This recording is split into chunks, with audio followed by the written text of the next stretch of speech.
I must admit that I too, among hundreds of millions of educated people, was under the impression that the African slave trade was the sole responsibility of the Christian Europeans, the white race. That is, until I started exploring the subject in greater depth, and especially after reading an incredibly enlightening book called The Legacy of Arab Islam in Africa by John Alambila Azuma. My whole perspective and understanding has changed dramatically, and I would like you to tell us more about this subject. The success of Muhammadan Islam in deceiving, misinforming, deforming, and contorting both history and reality over a period of almost 1400 years has been astounding. That is, until now. The greatest tragedy about this particular subject is that most of the descendants of African slavery, the black people in the Americas, around the world, as well as among the African blacks, are totally ignorant of the actual facts. Before we lose the concentration of our listeners, I would like to make the following statement and then prove it. That the worst, most inhumane and most diabolical institution of the black African slave trade was initiated, refined, perpetrated, and implemented by the Mohammedan Arabs and later aided and abetted by the black converts to Mohammedan Islam.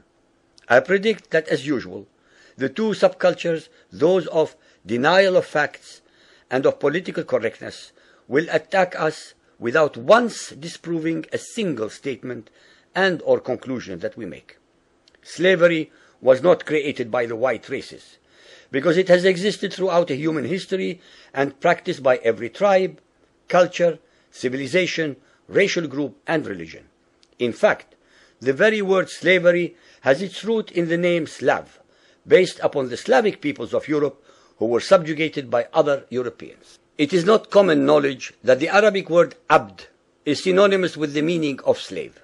For example, Abdullah means literally the slave of Allah, and that in the language of the Arabs, all black peoples are called abid, plural, for slaves. While much has been written concerning the transatlantic slave trade, surprisingly little attention has been paid to the Islamic slave trade across the Sahara, the Red Sea, and the Indian Ocean. While the European involvement in the African transatlantic slave trade to the Americas lasted for just over 3 centuries, the Arab involvement in the African slave trade has lasted 14 centuries, and in some parts of the Mohammedan world is still continuing to this day. The birth of Mohammedan Islam and its conquests brought about the birth of institutionalized, systematized, and religiously sanctioned slave trade on a massive and global scale. In fact, the Quran allows the taking of slaves as booty or reward for wars of aggression against any and all unbelievers, most of the human population. This has led to an enormous number of so-called holy wars, jihad in Arabic. There was and is absolutely nothing holy about these wars, which are primarily to plunder, slaughter, rape, subjugate, and rob other human beings of their wealth, produce, freedom, and dignity. Mohammedan Muslim states and tribes attacked other non-Muslim groups to achieve these objectives. Although Islamic jurisprudence laid down regulations for the treatment of slaves, however, incredible and heinous abuses have occurred throughout the history of Mohammedan Islam. By the Middle Ages, the Arabic word abd was in general used to denote a black slave, while the word mamluk referred to a white slave.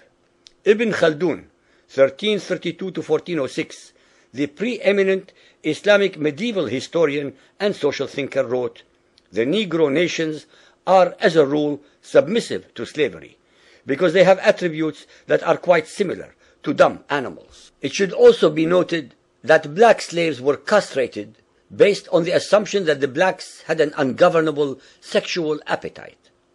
When the Fatimid Caliphate came to power in Egypt, they slaughtered all the tens of thousands of black military slaves and raised an entirely new slave army. Some of these slaves were conscripted into the army at age 10. From Persia to Egypt to Morocco, slave armies from 30,000 to up to 250,000 became commonplace. The Islamic slave trade took place across the Sahara Desert, from the coast of the Red Sea, and from East Africa across the Indian Ocean. The Trans-Sahara trade was conducted along 6 major slave routes. Just in the 19th century, for which we have more accurate records, 1.2 million slaves were brought across the Sahara into the Middle East, as well as a further 450,000 down the Red Sea and 442,000 from the East African coastal ports. That is a total of 2 million black slaves just in the 1800s.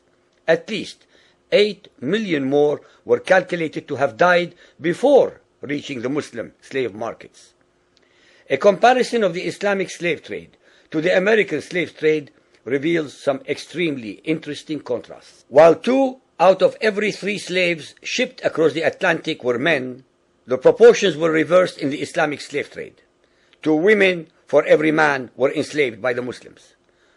While the mortality rate of slaves being transported across the Atlantic was as high as 10%, the percentage of slaves dying in transit in the Trans-Sahara and East African slave market was a staggering 80 to 90%.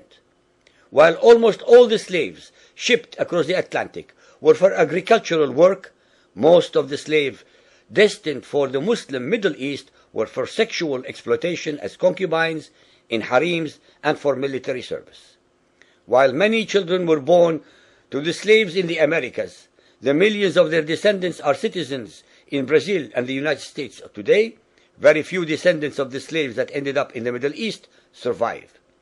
While most slaves who went to the Americas could marry and have families, most of the male slaves destined for the Middle East were castrated, and most of the children born to the women were killed at birth. It is estimated that possibly as many as 11 million Africans were transported across the Atlantic, 95% of which went to South and Central America, mainly to Portuguese, Spanish, and French possessions. Only 5% of the slaves ended up in what we call the United States today. However, a minimum of 28 million Africans were enslaved in the Muslim Middle East. Since at least 80% of those captured by Muslim slave traders were calculated to have died before reaching the slave markets, it is believed that the death toll from 1400 years of Arab and Muslim slave raids into Africa could have been as high as 112 millions. When added to the number of those sold in the slave markets, the total number of African victims of the Trans-Saharan and East African slave trade could be significantly higher than 140 million people.